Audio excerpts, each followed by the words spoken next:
Okay, so yeah, may as well start. We kind of fucked this up. We actually started before, so now I don't know how to make an intro. We restart. Yeah, we restarted because I wanted to look something else up real quick. That's our new intro. Welcome to this tier list of I don't know what we're doing anymore, but we kind of teased we were gonna do this on camera, and here we are actually doing it. We got all the emblems here, minus the Lear, because whoever made this one didn't put a Lear in there, which is kind of unfortunate, and I was too lazy to go add a Lear. You also notice I did not put F tier in. I usually am a huge fan of F tier because I think it makes a big difference. It also adds C tier into like the middle rather than where the B and C are kind of awkwardly. Yeah. Well, wouldn't B be in the middle? Like no, because S tier is a unique tier. A is the top tier. S is the standout tier. Yeah. S is like you can't put it. Yeah, like no. Yeah. C is middle of the road and S is standouts. Hence S tier. Yeah. But so I don't think any of these emblems are truly gonna make it to F tier, let alone D tier. I don't even know if they'll make it to C tier. We'll see. Yeah. So I don't think we really need an F tier, which is why I left it out. And also, we don't have any of the DLC characters because we don't know anything about them. So yeah, and I'm gonna leave this with just the ones we used in our playthrough, which was all the non-DLC characters. Yeah. Like, apparently some of them are really, really good, but it's like, we don't have any judgment on that. Yeah, and we're just going to go right down the list here. As you can see, they're all conveniently in order of game release. First up, we have Marth, and we also pulled up over here a little site here that shows us everything that he grants and can be inherited. That's what it doesn't say what the weapon proficiencies are, but that's okay. We can judge. We can guess. So a lot of them we either know. But they don't give proficiency. Because some of those are like the reason, like for like Leaf. That's like the reason you get Leaf. Yeah. So as you can see, Marth is very, very, very heavy on the avoid. He gets avoid just as a standstill. His sword agility grants further avoid at the cost of crit. He has a little bit of defensive. This unyielding to a little bit of a defensive thing. You know, if you have less than HP restore, it's kind of nice. Yeah. There's his proficiency. Yeah, sword proficiency. Oh, they do have it. That's good. It's really low.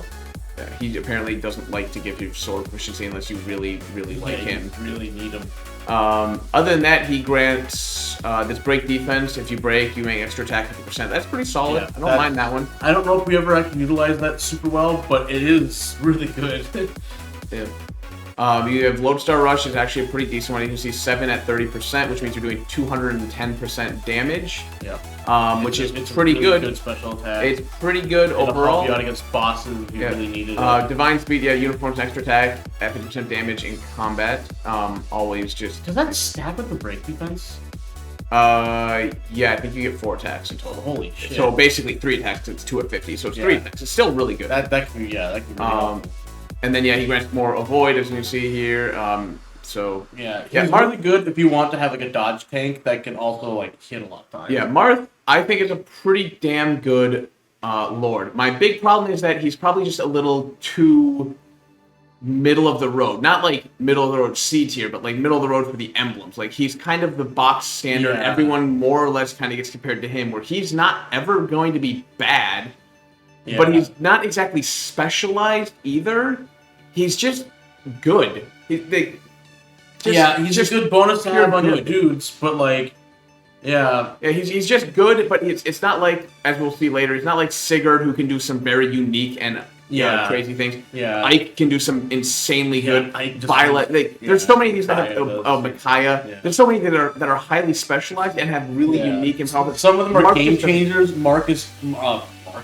Yeah, Mark is just a good. Like he's just good. Yeah, he's not a game changer. He's just good. Yeah, Martha's just plain good, but doesn't really stand out in any reasonable way. Yeah. As we'll find out here, actually talking about Celica, this is another one that does have a standout. Yes. Yeah. So as we can see here, so this one's all about magic as your bonus. Tone precision gives you hit and avoid, so it's a little bit, but it's very offensive. Yeah. Very offensive magic user. Dwarf Ragnarok for obvious offensive reasons. There's not really any other one besides maybe Corrin that. Oh, you know what we forgot to talk about real quick? I'm gonna go back to it on Marth. We forgot to talk about his emblem weapons. So he had the rapier, which is a very good sword in general. Especially when you get it early on. Yeah. And he has he should have the falchion. Let's just go back real Yeah, verify his strong. He has. I know he has his last one's like the Mercurius or something like that. Yeah, but I think he gets. it's amazing. I think he gets Falchion as his other one. Rapier is 1. What? He only gets the 2, I guess. Does he only get the 2? Wow, that's surprising because most emblems get like 3. Yeah, I thought he got a third one. At least. So yeah, the Mercurius. I don't know if I'm pronouncing that right, but it looks like Mercurius. That's how I pronounce it. So I'm doing that only because I see the Mercure from Mercury, and then I'm adding Eus. So Mercurius. Well, Curious. Well, Curious is actually kind of like armor, so that's kind of weird. But yeah. Well, Kuros is. Oh yeah, duh. It's Mercury. Yeah. From the god of speed, hence all of his evasion and shit. Mercury's the god of speed. I did not know that. Well, he's the messenger god. He's the knockoff of Hermes. Oh. He's the light, lithe, agile. Yeah, I guess messenger of the god. Hence why Mercury is called Mercury of the planet, because it's the fastest to rotate. Yeah. But yeah, so I'm just gonna use that as Mercure. Yeah. Minus the E, and instead change it with E. So Mercurius or Mercurius. Either way, doubles your XP gain, which. Oh. I guess that's kind of cool. That's neat. I've heard. I haven't played on Maddening, so this list is. Keep that in mind, by the way. This is not playing on Maddening, so our list is very bad in that regard as well. Yeah, we only have hard mode experience. I know that on Maddening XP gain is in the toilet, so this might be a lot more valuable. And the fact that you do get him as your first emblem, that could be really but then you lose him and he doesn't come back till much later. So I don't know, and you don't get Mercurius till after you get him back. So good point. Yeah. Again, we're not using Maddening mode, but that could be a little better on Maddening mode than what we're giving it credit for. It won't change his position on the tier, but he doesn't have good to point out. Yeah, another reason though why he's probably we have to remember to keep him probably at the very least in the higher B to low A is Rapier is just good. Effective weaponry is generally pretty good, and the Rapier is a very good weapon to have effective. And you don't get much effective weaponry as early as you get him, so it's nice to have to say, oh hey, there's an armor guy, I have a Rapier, good. Yeah, but the reason I brought that up, so I was like, oh yeah, we should probably talk about Celica's special. She has the Seraphim Tome, which is effective versus corrupted, which is insanely valuable since you're primarily effective against corrupted. So that's like one of the only other ways to hit the corrupted dragon things. It doesn't hit the corrupted dragons. Oh, it doesn't? No, because they are corrupt. They have to be corrupted dragons as a specific type, or fell dragon, or whatever they're called. Yeah, okay. But it's still insanely effective.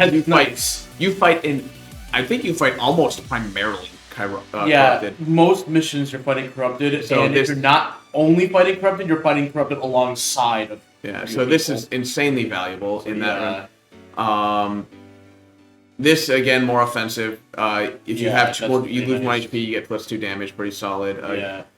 Magic tome proficiency. The tome proficiency. This is really good. Yeah, we never utilized that, but that is awesome. This is really good. We just always kept on forgetting about the leftover. Yeah, so it's really cheap to inherit. I think it's 200 or 300. I recall. Sword proficiency. Yeah, it's a reference to Alm. Oh. But yeah, this is insanely good. We did not make use of it, but the one thing I will say is maybe it's different on Maddening, but on hard and I imagine on normal, once you engage, you're pretty much gonna be engaged the rest of that map because you can clean up things relatively quickly. Very few of our games went long enough where we would have actually needed to recharge this meter. True. Again, Maddening is different for a unit like Celica. Yeah, Maddening's a completely different beast, and I have no way to know if this is better, but it is cheap and easy to inherit on a lot of different people. Yeah. So I definitely give it points. This is still very good nonetheless. And I will say also the tome precision is pretty nice. Like having a mage be able to avoid easily and hit easily with certain spells that don't hit easily. Yeah. So I think we start her off in A tier. And the Warp Ragnarok. Warp Ragnarok is absolutely fantastic. Like, we didn't mention that, but that is just amazing. Yeah, that is one of the biggest selling points on her is the Warp Ragnarok. It is fantastic. Gives you movement, offense. And also Holy Sense. Yeah, that's also good for corrupted, and that's the way to cheek out some more damage. Now, Sigurd. Alright, so Sigurd is easily one of the better ones. As we can see, it gallops to grant +5 move, and I believe, it's not listed here, but I believe if you're cavalry, it adds an additional 2 moves, so you have 7 in total. I think is how it works. It might be just +1, but it does grant you bonus move if it's on a cavalry unit. However, whichever amount it is worth. Canter is fantastic. Yeah. Momentum is really fun. It can honestly, in many cases, make the difference between getting a kill or not. Yeah. And that was on hard mode. God forbid you play it on Maddening, where this will make the difference between killing someone and not. So momentum, very good. Yeah. Lance power is always good. The power ones, 10 avoid that's all you're giving at the cost of this kind of damage, I'll take it. Yeah, if you're killing them anyways, who cares if you get hit in the process sometimes? Yeah, I'll take 10 avoid for the I also kind of didn't damage. realize he was immune to freeze. That's the headlong rush. Yeah, that's why we were laughing all those times. We guys were trying to freeze Alfred. Like, he's immune. Why are you bothering?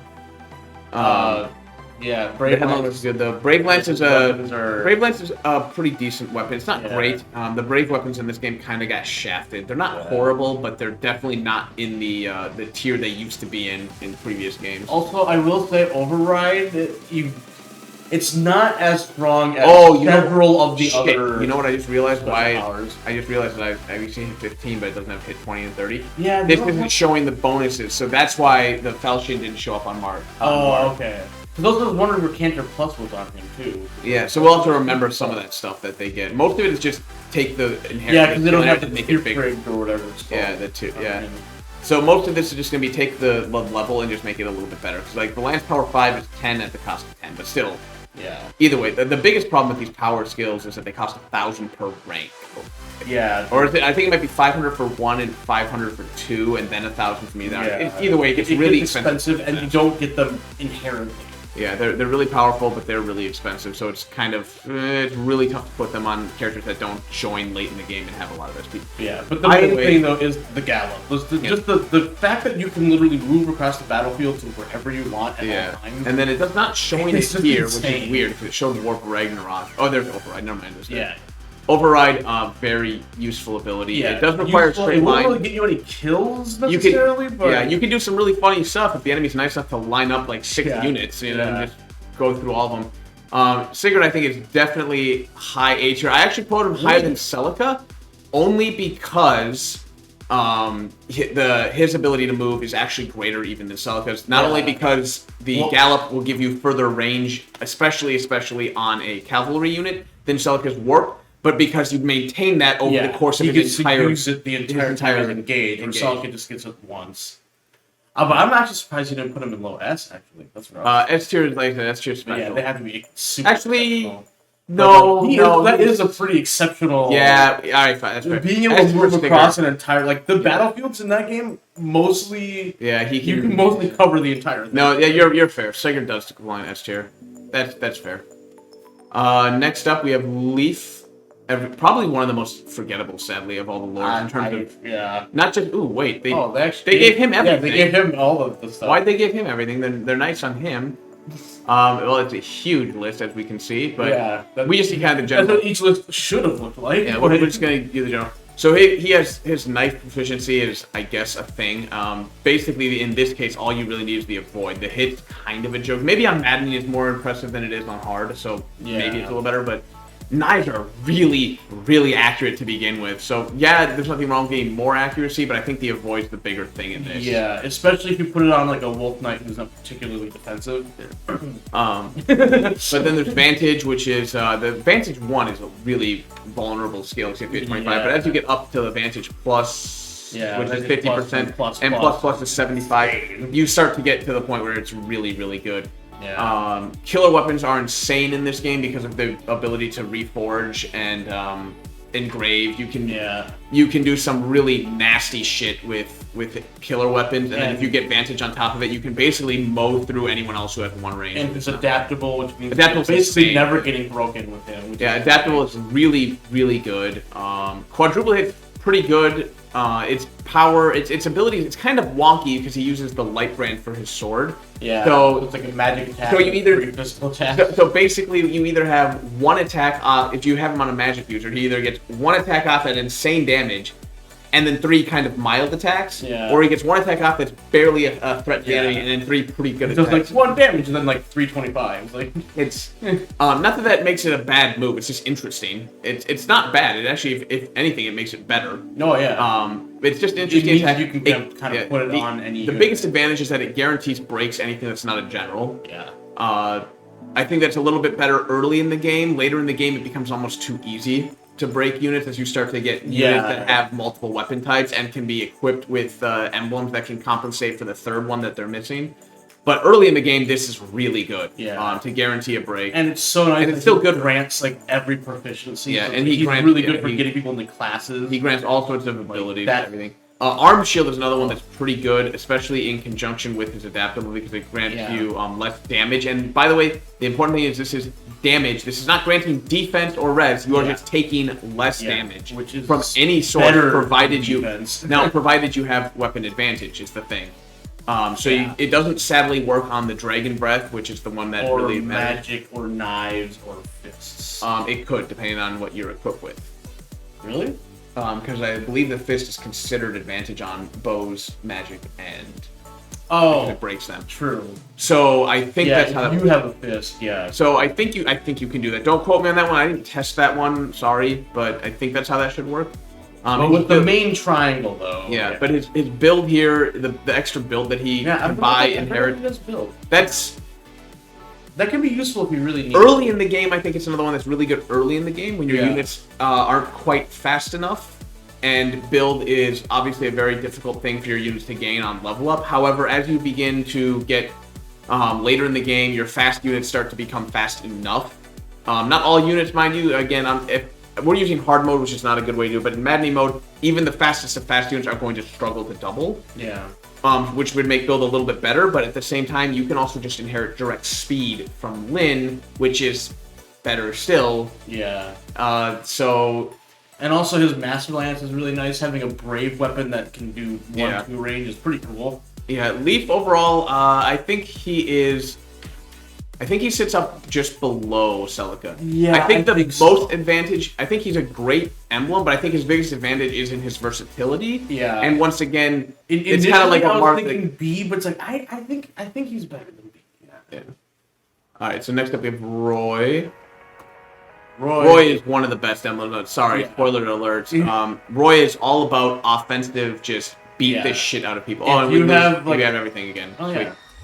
So Roy, as you can see, his inheritable skill is Strength. Fantastic stat. Everyone loves that stat. Sword Power. So again, more damage if you're using a sword specifically, but you can stack these. Yeah. Keep in mind that they stack. You can stack Sword Power and you can get some insane damage output. He only equips swords: Lance Reaver, Wormslayer, and Binding Blade. So just if you were to inherit even just say a Strength +2 and the Sword Power +2, you're granting everything while you are engaged +4 damage every time you hit. Yeah. And that's relatively cheap to get Strength 2 and Sword 1. That's I think 1,500. I think that's what it was. Yeah.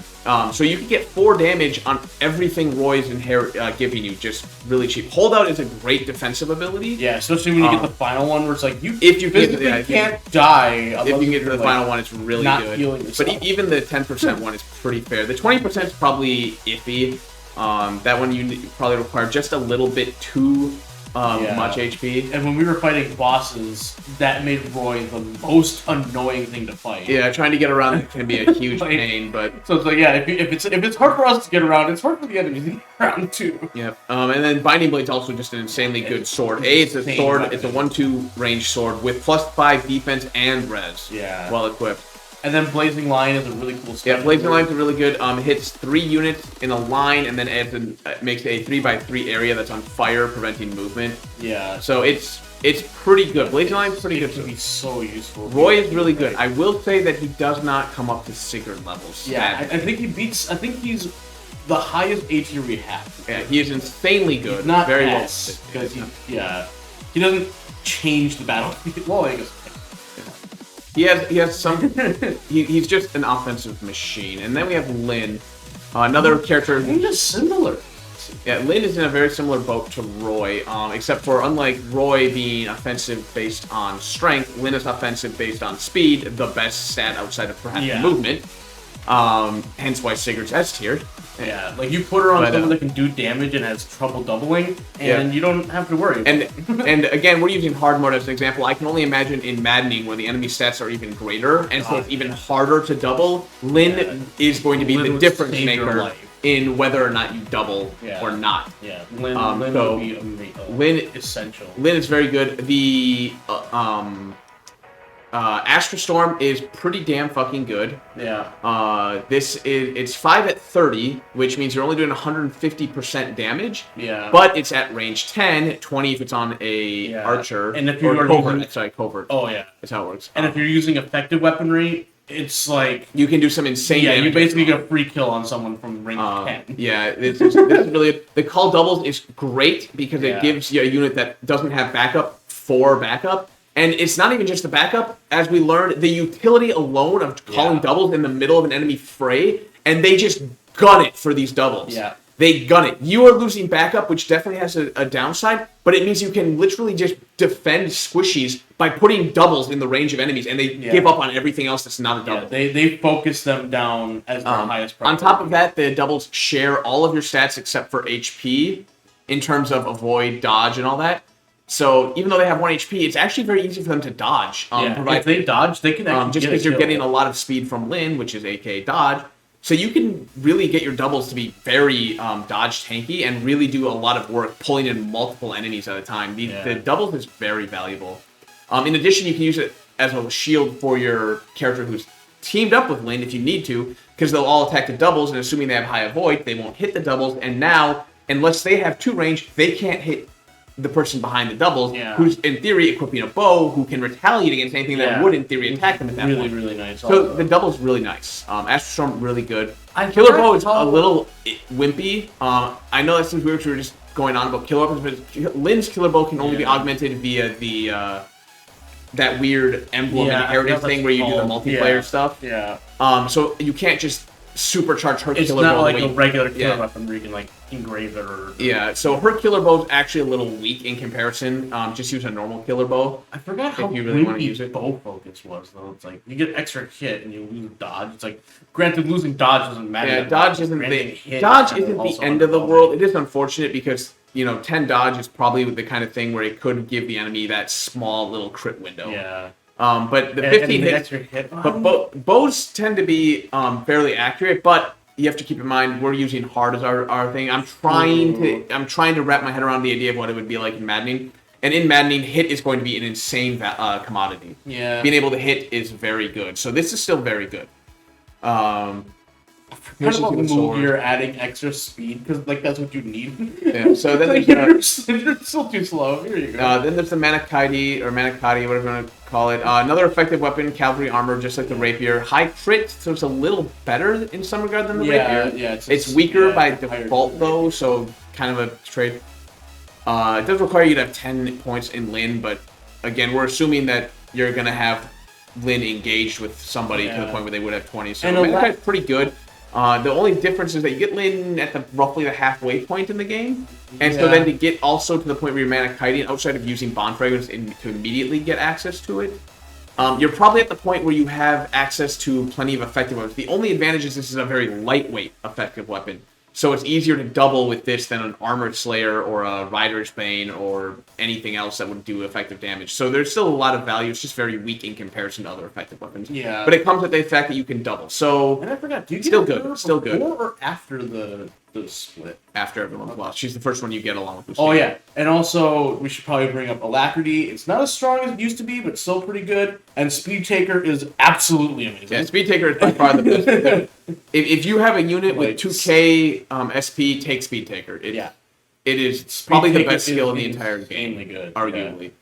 The Alacrity is fine. Yeah, it's only usable on player phase, but being that this is a player phase game, that's what makes it good. Oops. It's a nice bonus to have. Yeah, and Mulgear, we talked briefly. Mulgear's good. It does do effective damage with Dragon. Unfortunately, since that only matters in a few paralogs and against Wyverns, which Wyverns being flying are already weak to it, that doesn't really do a whole lot. Plus 5 speed, again, Lyn all about that speed, and speed very good. Lyn, I think, is just plain good. I think I'm going to slap her up here above Roy. Yeah, it's like, because I'm trying to take into account maddening, where speed's going to be more effective than strength. And once again, she does have the Speed Taker skill, which is better than some of Roy's better skills. Like, yeah, I agree with that. Yeah. The big reason I would say Lyn does not quite cross over into S tier is simply because she doesn't, outside of Astral Storm being a relatively good ability, it's not standout. Yeah, she doesn't. Warp Ragnarok functions very similar to it. Yeah. Override, or his just natural mobility functions similar-ish to it. yes, both Celica and Sigurd have to put themselves, generally speaking, into threat range, whereas with a range 10, 20 with covert, you don't put yourself at that risk. Yeah. But it's also less damage than Warp Ragnarok, generally speaking. It's also less damage in total than a good override. Like, yeah. So yeah. It's perfect. It's comparable, yeah. and it has advantages over the other ones, just as the other ones have advantages over it. But on top of that, outside of Lynn's unique ability to harass Storm, the doubles are insanely good as well. The big problem is that Lynn herself only, like, her stats she grants to the character she's equipped with also are res, speed, and dex. And while speed is fan-fucking-tastic, and res is pretty good, I guess. Pretty helpful. Yeah. It's not defense, it's not extra strength, it's not HP. It's dex and res. Like, sure, res has some value, but dex is kind of trash. So she's giving you more speed, but that's the only reason you'd want her is because she's giving you the bonus speed. Everything else is like, sure, I'm not going to knock it. And I think bringing her into a battlefield doesn't fundamentally change how the battle takes place. Like Sigurd can, and like some others that we haven't gotten to yet definitely can. So, yeah. So next we have really good. Next we have Erica and Ephraim, even though this game continues to claim that it's only Erica. Yeah, Ephraim just gets fucking shit on by this story. Game. He didn't even get a voice actor or anything. Poor guy. All right, so Erica are actually one of the cooler rings in terms of usability because basically Erica acts as a more defensive variant of them, and Ephraim's a more offensive, and you can swap between them, thus gaining more defensive abilities on one turn and more offensive abilities on the other. Yeah. And you don't even have to be engaged to do this. In fact, you have to be unengaged because once you engage, you gain both of them. Once you engage, you get both of those effects. Yeah. So you become both defensive and offensive. Quite cool. Really unique. So, like, for example, Lunar, which I believe is Erica. Nope, it's that's Erica. Erica's defensive. It even says here, no, that's inheritable skill. That's wait, why is that? Either way. And then this is Ephraim's. As it says here, Eclipse. This is when they're engaged and they get both. Oh, because Lunar Brace. No, because the Eclipse Brace is Erica. No, the Eclipse is both of them. That's why it does both of the effects. What does Erica? I know it does, but... Oh, yeah. You see how it reads both of the effects together? Yeah. That's because it's when they're combined. Yeah, so the list that fucked up. So Night and Day is, again, the ability to swap between them. Yeah. Sacred Twins is just the... is just telling you whether you get this Gentility or the Bravery, depending on which one's equipped. So Erica grants Gentility, Ephraim grants allies. Twin Strike is cool. You get a sword into land, so it's a little bit easier to break. It also has effective versus disrupted, which is very valuable in its own right. You get an early rapier once again, similar to Mars. In fact, they even left this one on. Whoever made this site, lazy ass motherfuckers, just copy pasted. They didn't even try. They didn't even bother. Their inheritable skill, the dodge, is kind of cool. Yeah. Very rarely would you need more than like a dodge 10, maybe 15 in a pinch. Yeah, if you felt like you really needed it, it's nice to have. Yeah, but when that's the worst thing you can offer is sure, I guess, kind of. Yeah. That's not me, but it's not fantastic, but hey. Yeah. Gentility is a fantastic skill. Yeah. Once again, it takes Bravery also very good because again, it's just this one, unlike the other one where it's less damage. This is just less damage, period. Yeah. So this will work on the dragon because you don't care about trying to get effectiveness on dragons and other such things. Yeah. Bravery and then it's +3 damage. Great. Blue Sky is the combo version. Yeah. Lance proficiency, sword proficiency. I don't know why it says Lance twice, but I'm doing one. Wait, no, it's sword right here. Someone fucked up hard. This one's weird. Wind Sword's interesting enough. It's another magic 1/2 range weapon, so it's a light brand but has effective versus flying. 1/2 range weapons. Yeah, I mean, there's always especially for swords. Yeah, it's unique. And then also you get Ephraim's single lane or whatever eventually. Effective versus corrupted again as a knight. There's just the overall they're perfectly fine. This is another one where I got them kind of in like Marth area though. I think they have a lot of value, but they're not gonna be standouts. Yeah, they're a good support. See, and the thing is, they feel a little more jack of all tradesy with the whole like they can be defensive or offensive. Yeah. And because of that, they're not a master of anything like S or A. I mean, you can engage to get both, but I think I got even better than Marth just because gentility and bravery, let alone the combined forces of them when you're engaged, is better than avoid. Yeah, and the fact just that straight up less damage is going to matter more. Yeah. Oh no, you took an extra hit, but if you're taking 5 less damage each hit, it adds up very quickly over time. And because of gentility and bravery giving you extra damage or damage reduction on anything, that means that they can go on any unit and be fine. Yeah. Like, you can put them on literally, like Celica can only go on a mage. Like, Erica and Ephraim can go on literally anything and be fine. Yeah. Pretty much. So it's like, that's another reason why it's like they're... Now we're singing praises of gentility and bravery. It's like, why aren't they A tier? Like, well, because it's great, but anyone can inherit those skills. It's not something you have to be Eric and Ephraim for. Yeah. So since those skills are great, but Eric and Ephraim aren't specific requirements for those skills. Yeah. You need Roy for Blazing Line. You need Roy for the binding blade and stuff like that. Like some like good weapons and stuff. Whereas Eric don't grant, like, the only thing you really want from them is the gentility. Yeah. And the combo's great, but that is only something you get from the one thing that's fair. And so here's the man, the myth, the legend, Ike himself. You can say that we like Ike. An absolutely fantastic character in the game and in this game. Yeah. So as we can see here, just not even gonna go over too deeply. Basically, everything Ike does is pretty much just super defensive. Yeah. He is all about making sure that you survive. Lagoo's friend, half damage. Resolve, plus 5, 7 if you get the bonus. Defense and res. Yeah. Irvin grants 3 res. Ragnall grants 5 defense. Yeah. It's he is. If you need to survive, Ike can pretty much get you there. Yeah. Great Ether even adds extra 5 defense and res. Demolish is weird. There is destructible terrain in this game. Demolish, and you can keep forgetting even exists. There is destructible terrain in this game, but Demolish doesn't really do a whole lot of value. It's kind of it's kind of just there. Reposition is one of the skills that we sat on, even though we knew it was good. Like, we knew it was good, but we never bothered to do it. I kept on forgetting also that one was on Ike. Like. And reposition is fantastic because the only other mobility ones that are from previous games, shove and swap, those are tied to classes. So if your class skill, you only get that if you're in, I believe it's Halberdier gets swap, and I believe it's Warrior gets shove. I don't remember. I think so. I don't remember.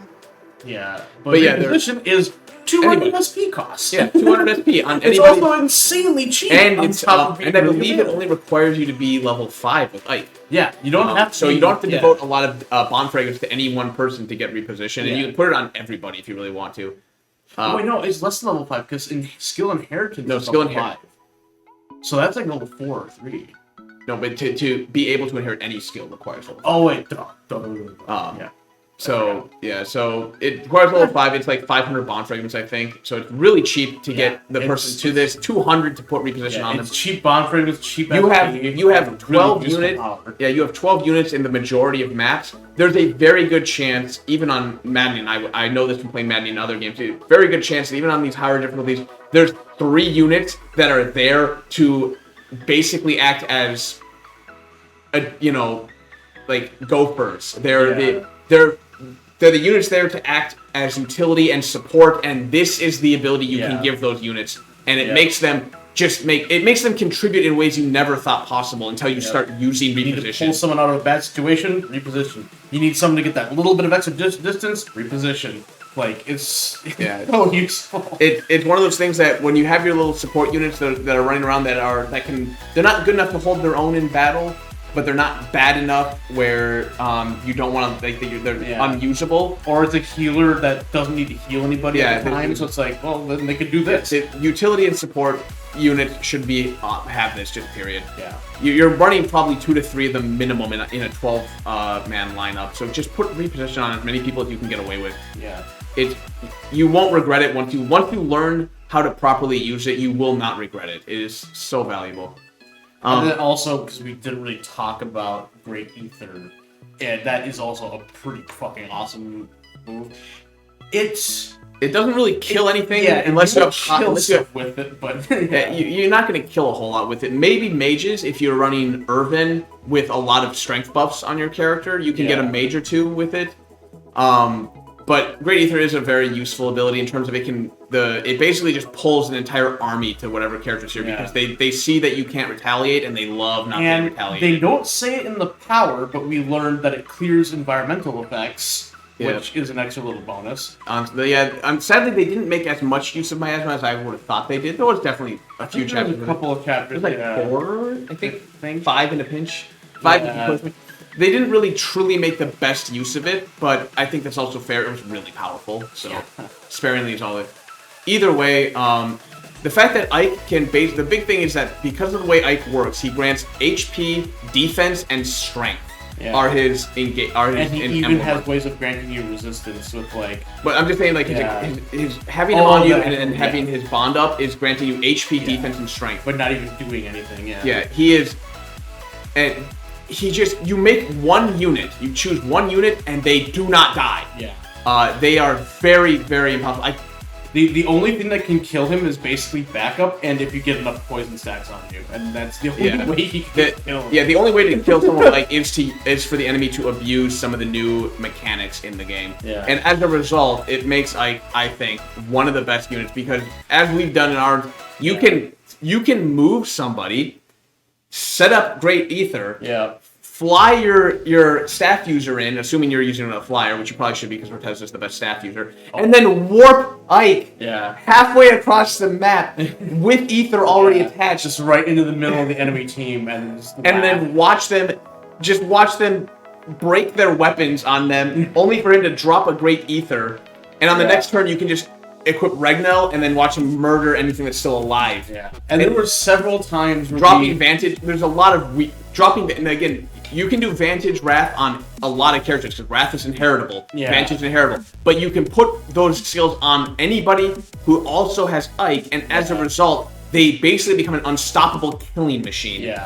Like, it got to the point where we were putting people within backup or effective weaponry range just so we could get them hurt a little bit. So just so they could advantage of we were purposely putting our Ike character, which it is Ike, not even the character at that point. We were purposely putting it in range of bows and magic and backup because that was what would get them their HP low enough to put them in Wrath range, to put them in Resolve range, to put them in any of these other way because it was so hard for them to take damage otherwise, especially with the Lagoos friend having that damage. So Ike is just. He is a fucking boss. He absolutely makes a difference. Even his pose is just like, I know I'm the best. Or so he thinks. Spoiler alert. He's not top of the S tier for. But so now we move on to Makai. So Makai, as we can see, is the res-based one. Is this all of hers? Or did they forget? This is not the full. I was say I didn't think she ended on those. No, she gets. Fanny Bomb. Fanny. So this one's also fucked up a little bit. This is missing the other one. But she's res-based. Now, as we were talking about, defensive stats are great. You're praising Ike for all the defensive stats. Now, res, sadly, even though mostly res is the lower of the two defensive stats, it's not the better because the primary enemies are going to be using physical. And you can always augment low res with holy water or pure water, depending on what game you're playing. I think it was holy water in this one, but it's been... no, it's pure water in Engage. Oh, it was? Okay. Well, it's holy water in other ones, but still, holy water, some pure water in this one. Which gives you a 7. Yeah, it gives you 7.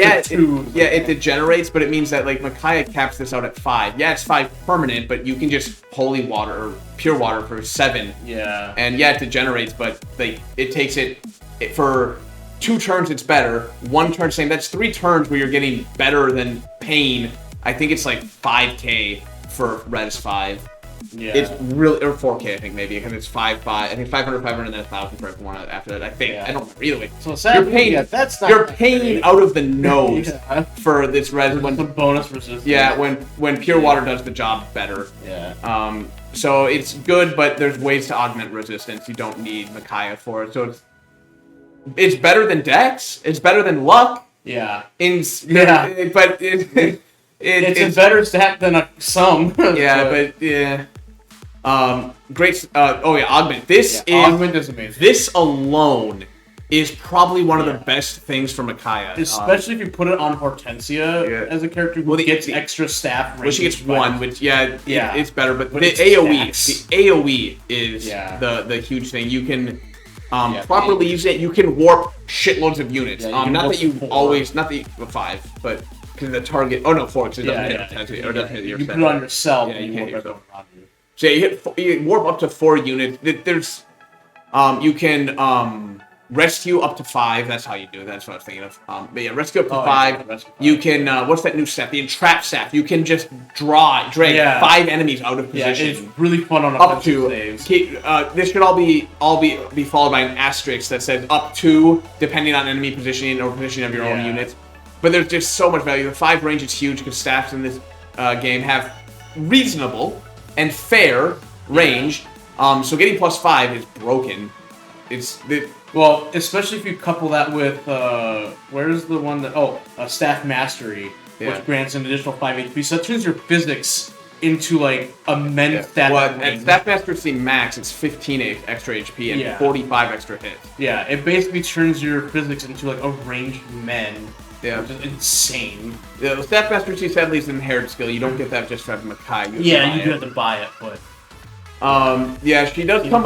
Really if you max out Makai's ability, you will get Fanny Bomb, which is magic damage that's effective versus armor and cavalry. Very useful, except for it requires a lot of commitment in terms of either bond fragments or just letting Micaiah sit on one person. Yeah. But still good, even though chances are this is going on Hortensia and never leaving her, and she does not really fight a whole lot, so you'll never really see the Fanny Bomb. Yeah. Maybe once in I think we might have used it only once. Great Sacrifice is fan-fucking-tastic. This is amazing, especially since you get Micaiah early in the game where this is at its most valuable. Yeah. Early in the game is where your units haven't really distinguished themselves statistically, and the enemy is at their greatest in power. Yeah. As the game goes on and you start to distinguish what your team's going to be, and you start to focus on certain units, they will out-level and become comparable and eventually better than enemy units, and this becomes not as useful because your super good units are going to be the only ones taking damage, and they can usually survive 1 or 2 hits. So and she's XP gained too. Yeah. Which is also early, but So later in the game, this isn't as fantastic. It never stops being fantastic. Let me assure you of that. It'll never not be good. It's always insanely good. But its greatest value is early in the game. Yeah. When all of your units are taking shitloads of damage. And the fact that it drops you to 1 HP, she also comes with Healing Light, so you eventually heal yourself up with Healing Light. I'm tempted to put her above Ike, except for the fact... That's what I was wondering. It's like, I know she goes on S2, but I don't know where... Because Ike turned above Sigurd easily, but above Ike it's hard. It's because here's the thing: Ike turns 1 unit into invincible, and they don't need Micaiah. Yeah, but she saves. But she saves everybody. And she also said, I think I got to do that. The staff range is that good. Yeah, I think I agree. As we said, I got to hold top tier for a second there. Yeah. All right, next up we have Lucina, which, for those of you who don't know, is Backup Incarnate. This turns any unit into a backup unit. Yeah. Which is really cool, although, as we were talking about in our thing, you probably just put this on Bukaron, turn Bukaron into a very good long-range unit. Yeah. And then let Bukaron just rain hell with his bonus backup damage. Yeah, which would be really fun. Lucina is kind of interesting. So her bow agility is a void at the cost of crits. There's value in that because if you're using a bow, you want to dodge because everything's going to be gunning for you in melee. Yeah. So it's kind of cool, but bows are back to being meh. Bows. Yeah. That's really weird. I don't see Lucina as a bow person. Yeah, but bows are back to being kind of like they have value since they hit flyers. But single bow that's 1/2 range and it's a terrible bow. So it's like, and you don't have close combat in this game, so it's bows are back to the usual Fire Emblem. They're really not that good anymore. So, but I mean, the agility or the avoid helps because again, if you are using a bow and you're in enemy range, you're going to want that avoid because they're going to hit you in melee where you can't retaliate. Yeah. And then she grants Dex, the second worst skill, so who gives a shit? Yeah. Again, her value is in the dual strike. The unit participates as if it were backup. You can turn any unit, regardless of its subtype, into backup, which is fantastic. Which is really cool. And it doesn't say it here, but the way in which the triggers is followed similar to the bond shield. It's 80%. Well, it will be 80% because you need the dual assist right here. Sorry, this is the one. Yeah. This is the one I'm thinking of. It can move. It can make a move. It could reach or make a backup attack. Any unit it could reach in its movement range. Yeah. At 70%, and it doesn't say it here, but if the unit who is making the attack and thus triggering the dual assist is the same subtype as the dual assist plus character, it's actually 100%. Yeah. So it's like if you have a flyer, all flyers will be backed up as if it was 100%. Yeah. You can still miss, like it still has an 80% chance to hit them when you do back them up, but you will always attempt to the backup. Yeah. Which is awesome. So this is really, really good, and I hate that it's missing the little subtext thing. Like, this is really good. I'm disappointed because that means they don't do that for any of them that do class-specific augments. Which I forget what a lot of them even are, which is unfortunate. But alright, so also we get the Noble Rapier, which is Rapier in all but the fact that they added the word Noble in front of it. Yeah, It's literally the exact same. All any different. It's perfectly fine. You get it shortly after the spoiler event where you get Lyn. So it actually turns out this is actually very useful because of events that happen. I'm trying to prevent spoilers, but I don't really, honestly, I'm not kind of person who doesn't really care. But either way. Bow proficiency. What's the other one I want to talk about? The partly it's just a bow. It's effective versus flying. Grants 5 res. Again, as we talked about, I mean, nothing wrong with that, but who cares? If you need it, it's good to have, I guess. Oh, it grants bonuses to avoid this to this unit, mind you. This unit with dual support gets bonus to its avoid based on the number of allies that it is supported with. To max 90. So it's good, but it just means the enemy won't target you to begin with because you're getting a shitload of avoid, and they'll see a better hit on everything else that's supporting this character. Yeah. It's the Falchion is just a good dragon effectiveness. Except for the fact that it's dragon effectiveness, so only effective in like 3, I think, maybe 4 paralogs. Yeah, you get it for some paralogs. That's basically the Falchion. It's basically exactly like Mark's Falchion. It's the exact same. In fact. So we didn't get to show you the Mark one, but there you go. It's the same thing. It's called fine. Parallel Falchion instead of Falchion because it's Lucina and she's similar. It's fine. Oh. And also, we didn't mention All for One, but All for One is a pretty good attack. All for One is pretty good. Attack. I got Lucina probably sitting around with Marth again. I think she's definitely. I'm gonna give her above. Erica. I'm gonna give her above Marth for sure. I think I'd give her above Erica because I think the dual assist and the guaranteed backup. You can utilize that in such a way that it's apparently the tier maker does not want you to. Yeah. But you can utilize her in a way that she's got a lot of utility. The thing is, like I said, the best thing about her is just turning one unit, no matter what they are, into backup. Yeah. Sadly, she doesn't offer a whole lot beyond that. The Bond Shield is good, but it puts whoever's with Lucina into vulnerability range, which means you better make whoever's with Lucina good enough to survive in that scenario. You have to pair her up with someone that. Lucina definitely has some value. With someone. And Corrin's interesting. Yeah, I like how you said, like we both have the same. So grants HP as a stat, which is a perfectly viable stat. If it reaches 0, that's very bad. So having more of it makes it harder to reach 0. So I mean, it's functionally not functionally. It is survivability against both defense and magic. So in a sense, it's sort of, but not similar to gaining defense and res at the same time. I forgot about Dreadful Aura. I was just reading that, I don't remember if we ever. We did use that once. We have. Okay, yeah. I forgot about that though. I'm reading it, that's actually kind of interesting. Yeah, Dreadful Aura is pretty damn good. Torrential Roar is kind of. It's probably one of the most underwhelming of the special attacks, if I'm honest, but. The dual katana is kind of fun because it's just a Lance Reaver, so it's kind of cool. Yeah, it can be helpful. Quality time is decent, if only for the restore HP. The support is, I guess, there. That's icing on the cake, though. The real value is the extra HP you get for quality time.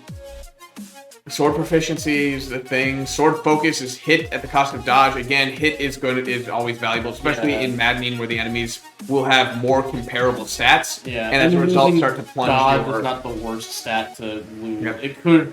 This is the real selling. That's the bread and butter. This is the selling point for Corrin. This is insanely. This is why you like Corrin. This is insanely good. Very good. Draconic Hex is amazing. Its only limitation is that you can only use it at the absolute most 3 times in one round. 4 times, sorry. 4 times in one round. Yeah. That's cool. It doesn't stack, sadly. But it does mean you can throw at... If you are willing to devote dance, Byleth dance, and another dance, and the natural move, you can, in theory, put up to 4 hexes on the board. And also, if your unit has trouble killing people in general... Draconic Hex is like, well, then good. Like they could put some damage on, especially if you put on something like a poison, and you're poisoning them and Draconic Hex, and it's an extra little bonus damage. Yeah, it's very good on bosses. The only downside to it is the fact that they have to still live. You're not just outright killing the person, but it means that everyone else can get way easier. And again, it does hit bosses, and bosses typically don't die in one hit because of the way the health system works. Yeah. So this is the reason to use Corrin. It's a boss kill. This is 100%. If nothing else, this is why you use Corrin. Or any other unit that you're having trouble with. Yato is a weapon. It exists. Oh, yeah. Quality 10 Plus is just the same thing, but it grants more HP.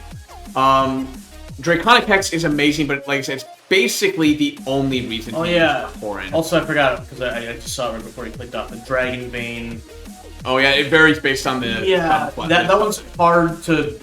That one's hard to pin down what about. It varies based on the subtypes. Some are good, some are bad, some are actually, like, terrible. Like, some are actually bad to use. Like, outright damaging to your own team to use, so... I think I am going to give her above Leaf. And that's strictly the Draconic Hex. Because everything else about her is actually... Everything else about her is below Marth. But Draconic Hex is... I would say without Draconic Hex, I would even put her in C if she didn't have Draconic Hex. It could be. It could be. Just because, like I said before, the Dragon Bane can actually almost be a hindrance than it is actually useful. Yeah, it's a thing. And then here's Byleth. Now this is going to be fun to talk about, okay? So here's the thing. Byleth is... Skill grant. Luck. The worst skill. No one cares. Divine Pulse. A 30% chance to turn a mischance into a hit. It gets up to 50 if I recall. Does it show it here? It does show it at the bottom, I think, if I scroll down a little bit more. Yeah, it's he's got so much. Divine Pulse, it's a 50% with highlight. So that's a thing that he does. Yeah.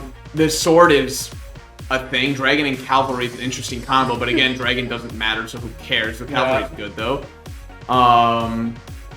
Fail Not's effective versus Flying and Dragon, so, I mean, yeah, that's a thing.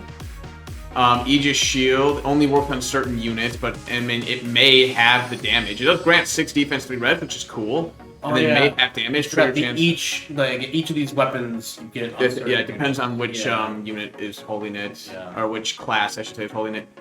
Hopefully only one particular class is holding this person. Yeah, we'll get to mentorship. Hey, but extra XP, again, in maddening, all the more valuable because XP gain is limited. And the fact you give it to your allies. Art focus is fist weapons, which, I mean, I guess that's a thing. Yeah. Art proficiency, again, for fist weapons. Hey, sword proficiency. Yeah. Special gauntlets. They use lower proposed defense and red. Cool. And you guarantee attack twice. I mean, they're not bad by any means. And Lost and Found with increased support. Cool. It's good because he also can dance with support. We'll get the sort of the creator is... I mean, it uses both strength and magic, which makes it very powerful. It has 1/2 range. It's effective versus like 5 units in the entire game. Yeah.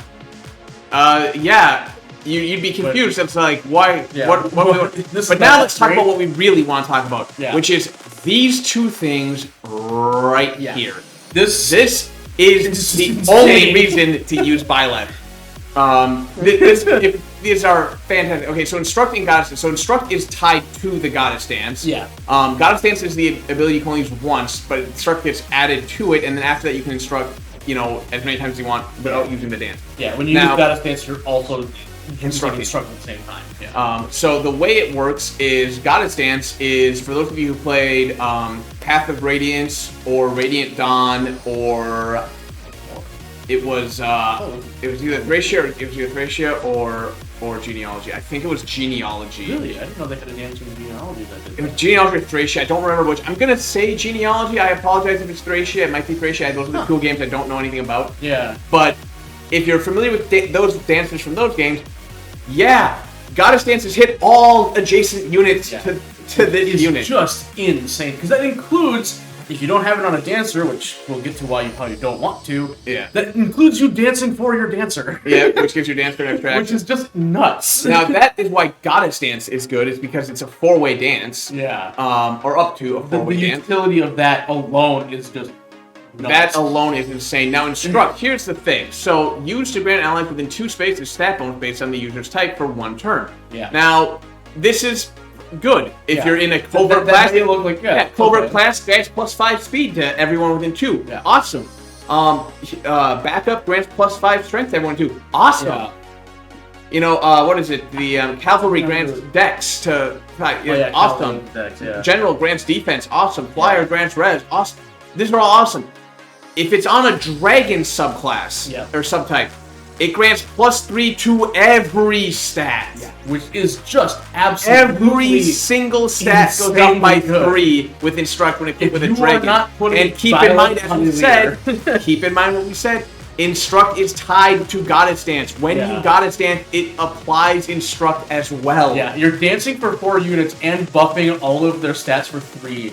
If you are not putting this on a Lear or a dragon in general, I do not know what is wrong with you. Yeah. The only there might be situations where 2 extra speed or 2 extra strength could make a difference. There might be a situation, but it will never come up nearly as frequently enough to make up for +3 to every stat on every unit you're trying. Like this turns your dragon units, which you don't get many. We're gonna actually. They there needs to, like this is just like. This is just Bioleft tier. just like no. This is. There can be no comparison to how. This is. Yeah. Because also it's like you like Ike. Yeah, you get an extra use of Ike. You like Sigurd, you get an extra use of Sigurd. You like Micaiah? Well, you actually can't Great Sacrifice twice, so that doesn't really help Micaiah too much, but hey, fuck it. Like, that's the thing about a dancer, is you always take your best unit and make them better. We'll do it 4 times, and also buff their stats while you're at it. Like, why not just, make your best unit 3 times better? Yeah, the Violet in a tier all to himself. This is stupidly fucking good. Unbelievably fucking good. Violet is there is no comparison. I don't care about the DLC ones. I don't care about the one we're going to talk about here in just a minute.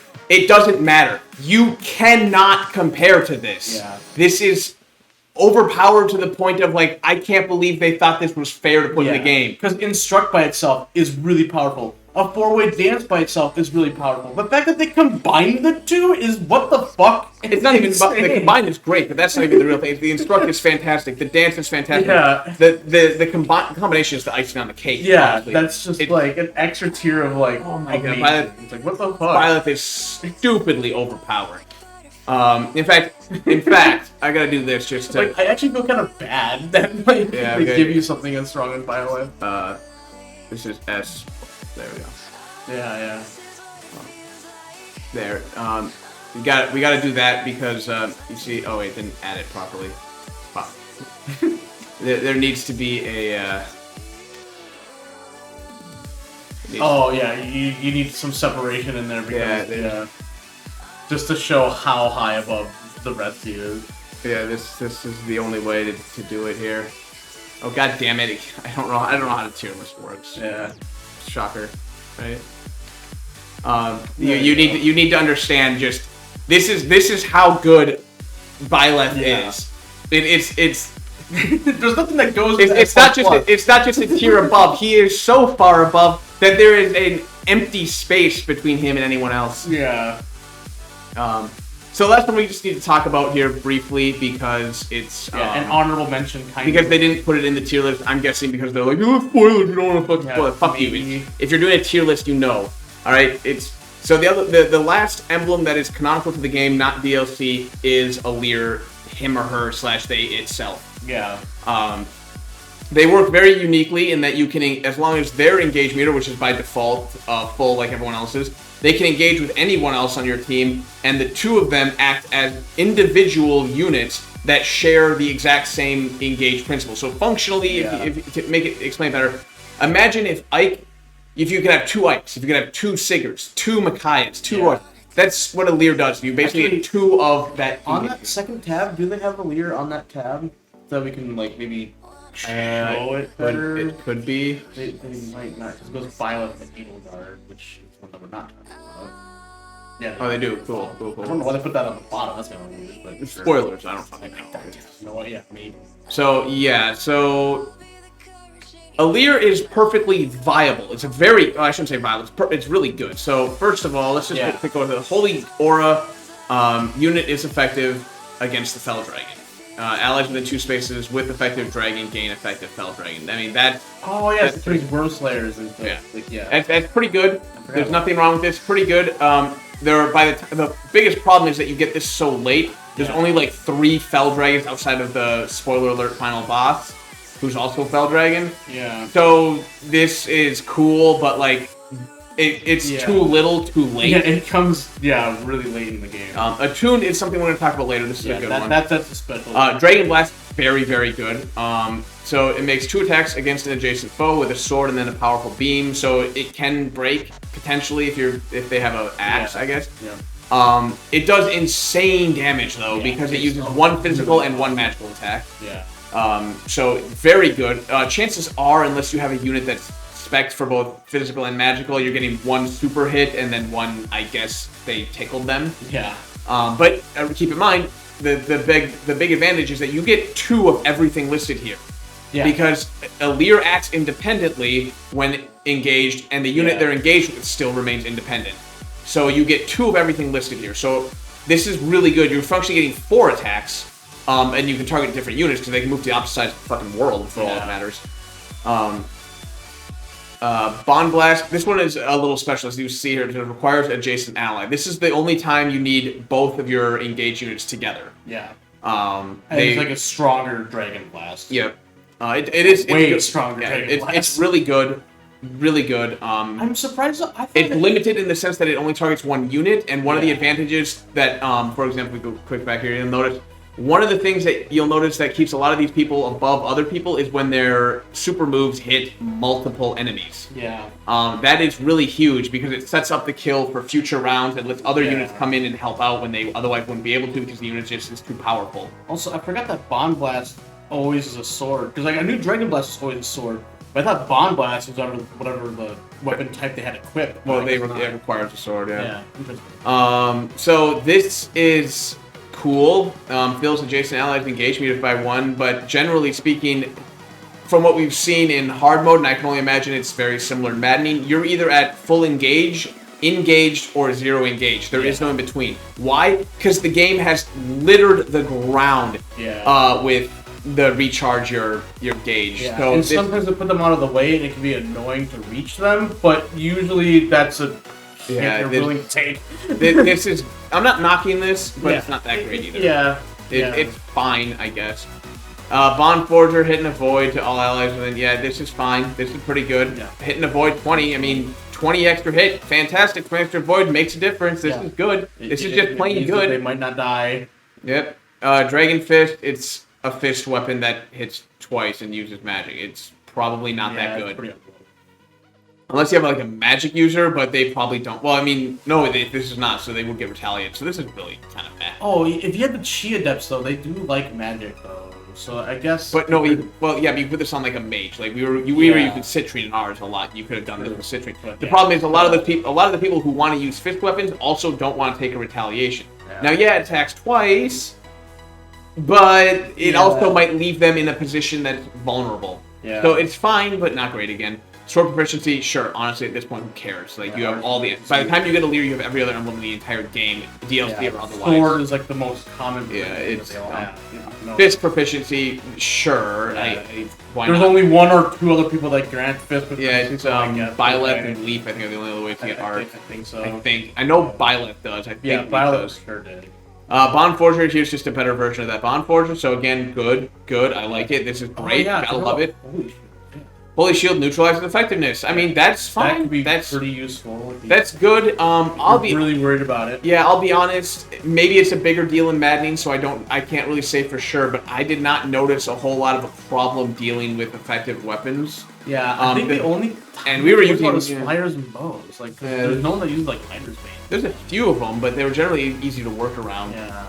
This is up in the air. I'm on the fence. This could be good. This could be just fine. It'll never be bad. Yeah, I completely forgot about it even existing. This sword may as well not exist. Yeah. This sword has a might of 5. Terrible. It has a might of 5. Yeah, it's effective versus corruption. Yeah, Holy Aura gives it effective versus Fell Dragon.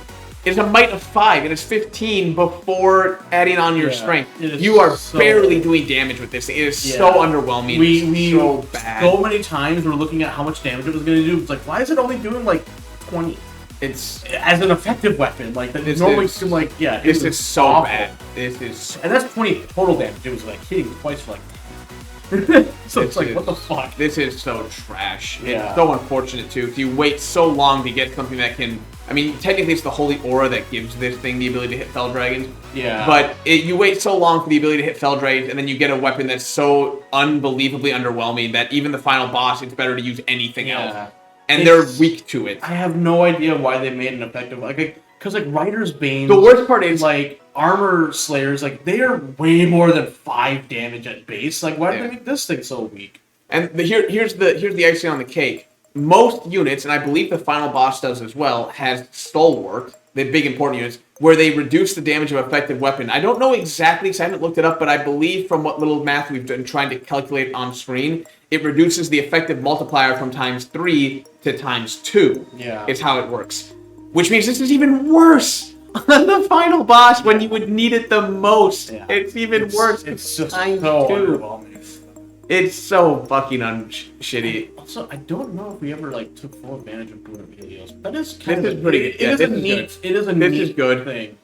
If you initiate combat, grants crit and dodge equal to ×2 in the number of allies that have acted this turn. This is pretty good. This can really roid out your crit, especially later in the game, because in the last few chapters you actually have access to 14 units.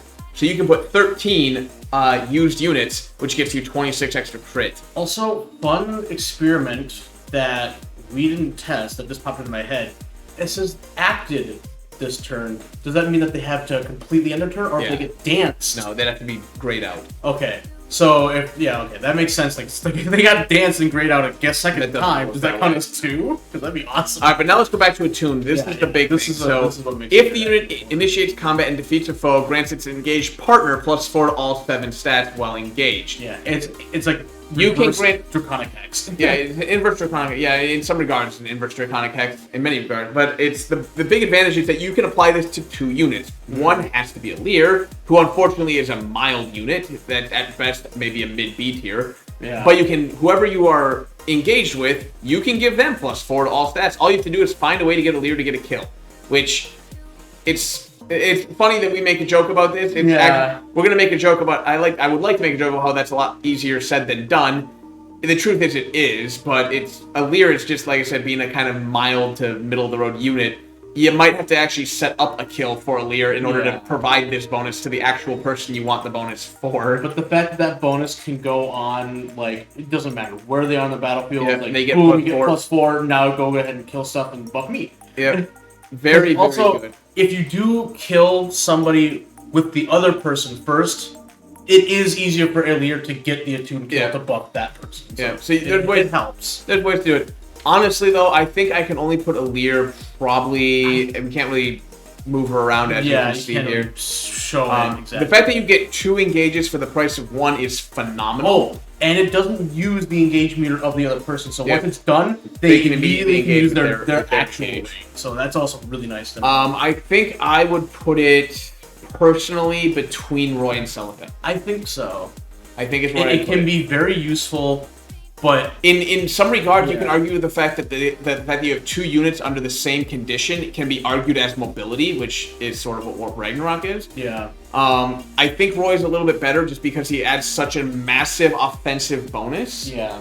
And his base stats are a little better. I forget what Alir's stats are that they add, just for being engaged. But I believe it's speed, which is fantastic. And then I think it's res. No, it's not res. I'm thinking Lin now. It's speed. I think it's speed, dex, and HP. Oh, or is it no speed, luck, and HP? I also forgot. It's speed, luck, Helios can only be equipped to a single unit too. I forgot because that's the one that special ring goes on. So that does not get added to everybody she goes with. That is only they. That's right. That is only one person that you choose to ever get that. That's true. When they're bonded with them. So like I think that's why we didn't use it. I think Alear I would slot in here because you get speed by the just having them engaged and having high bond or whatever. Yeah. You get that. I think it's luck, HP, which are two stats which luck is and HP is fine, I guess. But again, Roy's offensive potential, I think, just adds more to the character engaged with Roy than what you get from the two characters, one of which being Alear, who's a generally kind of mild unit to begin with. And also, I don't really want to put anyone between Roy and Lin in general, because I feel like the two are basically so similar as far as their... I think I would slot in Alear right here in my final argument. I agree with that. Because again, you functionally get mobility, but it's not the thing. So that's kind of our little tier list here, as you can see. Like, I didn't expect anyone to hit D tier. I thought maybe someone would hit C, but they didn't. I thought someone might have, but yeah, everyone was perfectly just plain good. The rings are designed to be broken by default. Yeah. So what else do you expect? And we mostly even thought of this list in general because we were thinking about the S tiers. Like, a lot of the ones that are in A and B, we didn't really put that much thought into before the video started. Yeah. But it's like, the 4 that are in S. I like how Erica and Lucina have almost the exact same pose, just Erica's leaning back a little bit more. And they're facing in different... Or no, they're facing the same way too. And you can even put them back to back. They can do a fucking high level, back to back fight pose. And actually above that, you have something similar with Corrin and Celica too. They're doing the whole hand above their boob pose. And then fucking Ike. Actually, Ike and Lin both doing arms crossed, but Ike is too. But they're the same pose, so they can't go back to back. Yeah. Freaking Ike. I still think Ike. Also, just looking at them all too, Ike is so much more massive than their person. Even if the fucking thumbnail image of Ike is massive. Yeah. Alright, well that was fun. We had a lot of fun. We hope you guys enjoyed it and having fun. Keep in mind, these are only our opinions and that we have not played Maddening and we've only played the game once. Yeah, so that can easily change the opinions. Yeah, our knowledge is limited. It might be kind of fun, actually, to play Maddening and then play the game 4 or 5 more times and really get a feel for it, and then come back and do a retrospective. But that's for another day, another time. So for now, we'll just leave it at that. That is our fun little tier list. Keep in mind, again, it's fun. We're sorry if you don't agree with us. You have every right to have your own opinion. Go make your own tier list. We're not stopping you. That's just kind of where we think everything belongs. But if your opinion does not agree with Byleth, then you're wrong. Yeah, probably. I will say that. But yeah. All right, that's this little fun show. So we'll see you guys around. Thanks for watching and all that fun. Oh wait, oh shit! I didn't do this in half the fucking episode of the fucking thing. But I just thought of it as I said thank you. We should probably do the YouTube algorithm bullshit. What the fuck? All right, I got this one. Please like, subscribe, comment. The bell. Yeah, there you go. No, that's the forgettable one. But also let's throw in the buzzwords they like doobly doo, description, which they're the same thing, but for some reason YouTube likes the word doobly doo. Yeah, which is interesting. Yeah. What other buzzwords? There's buzzwords like Shadow and Raid and Legends. Supposedly, supposedly, I've heard talk that if you use those words, supposedly, in any order, doesn't matter. Yeah, supposedly. Other ones being things like letters including N and V and P, words like Nord or express. I've heard talk that the algorithm looks for those kinds of words for some reason. I don't know if that's true, but it's funny to think that they do. Yeah. Now we'll get out of here. Sorry. We're sorry about that. I apologize. Just end it with we're sorry.